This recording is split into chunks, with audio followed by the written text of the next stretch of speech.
नमस्कार मित्रों, आज की बात बेहद स्पेशल है। इसे अगर आपने पूरा सुन लिया तो निश्चित रूप से आपको अपने जीवन में एक अपूर्व शांति का अनुभव होगा। एक रोचक कहानी के माध्यम से ओशो ने यह बेहद महत्वपूर्ण बात कही है। और कहानी कुछ यूं है कि एक यहूदी फकीर था, वह अपने दुखों से बहुत परेशान हो गया था। कौन परेशान नहीं हो जाता?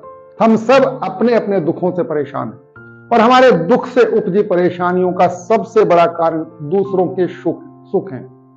दूसरे सुखी दिखाई पड़ते हैं और हम और अधिक दुखी होते चले जाते हैं। इसमें बड़ा गणित है। दूसरों को हम बाहर से देख पाते हैं, जबकि स्वयं को हम भीतर तक से जानते हैं, जिसके कारण हमें अपने भीतर का तो दुख भी दिखाई पड़ता है और दूसरों के केवल मुस्कुराते चेहरे हमें दिखाई पड़ते हैं। उनके भीतर का दुख दिखाई नहीं पड़ता।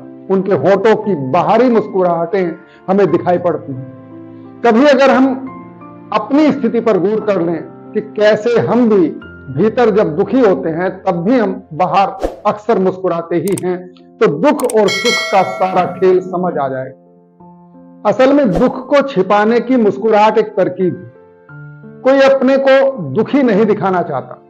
अगर सुखी ना हो सके तो भी कम से कम सुखी हो गया है ऐसा तो दिखाना ही चाहता है, क्योंकि अपने को दुखी दिखाना बड़ी दीनता और पराजय की बात लगती है।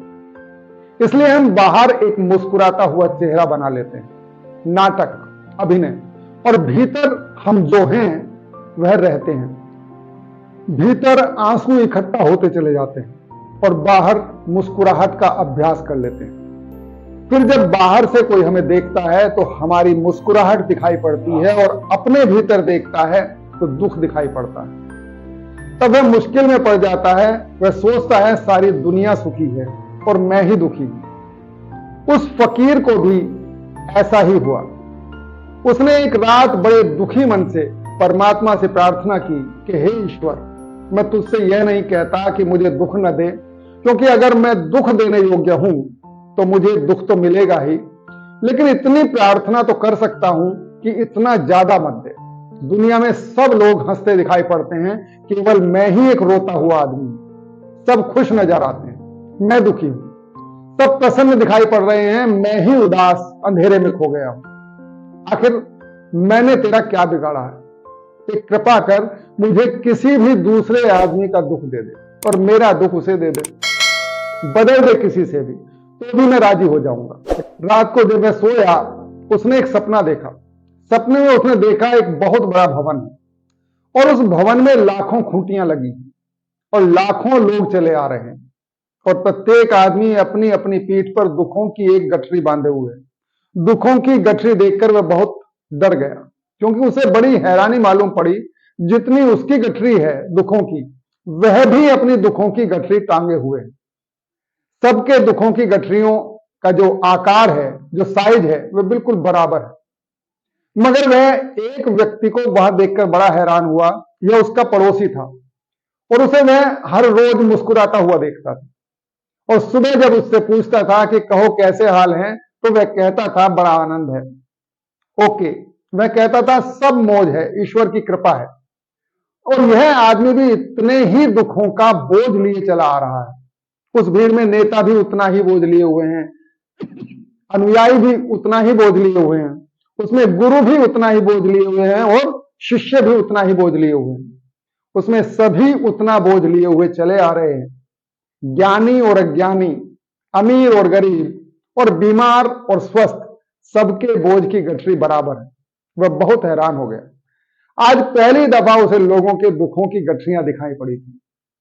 अब तक तो उसे सबके हंसते हुए चेहरे दिखाई पड़ते थे। फिर उस भवन में एक जोर की आवाज गूंजी कि सब लोग अपने अपने दुखों की गठरियां यहां टांग दें। इसने भी जल्दी से अपने दुख खूंटी पर टांग दी। सभी लोग जल्दी करते हैं अपने दुख से मुक्त होने की। कोई एक क्षण अपने दुख को अपने ऊपर रखना नहीं चाहता। टांगने का मौका मिले तो हम जल्दी से टांग ही देंगे। और तभी एक दूसरी आवाज गूंजी कि अब जिसको जिसकी गठरी चुनना हो वह चुन ले। अब आप सोचेंगे कि उस फकीर ने जल्दी से किसी और की गठरी चुन ली होगी। नहीं, ऐसी भूल उसने नहीं की।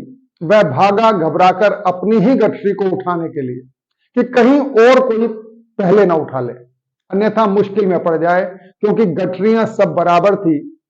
अब उसने सोचा कि अपनी गठरी ही ठीक है, उसके भीतर कम से कम परिचित दुख तो हैं। दूसरों की गठरियों के भीतर पता नहीं कौन से अपरिचित दुख हों। परिचित दुख फिर भी कम दुख हैं, जाने पहचाने तो हैं। घबराहट में दौड़कर अपनी गठरी उठा ली कि कोई और पहले ना उठा ले। लेकिन जब उसने देखा कि सारे लोगों ने दौड़कर अपनी ही गठरी उठा ली, किसी ने भी किसी की गठरी नहीं उठाई, उसने पूछा कि इतनी जल्दी क्यों कर रहे हो अपनी गठरी उठाने में? उन्होंने कहा, हम डर गए। अब तक हम यही सोचते थे कि सारे लोग सुखी हैं, हम ही केवल दुखी। उसने जिनसे पूछा उस भवन में, उन्होंने यही कहा कि हम यही सोचते थे कि सारे लोग सुखी हैं, हम तो तुम्हें भी सुखी समझते थे, तुम भी तो रास्ते पर मुस्कुराते हुए निकलते थे। हमने कभी सोचा ना था कि तुम्हारे पास भी गठरी भर दुख है।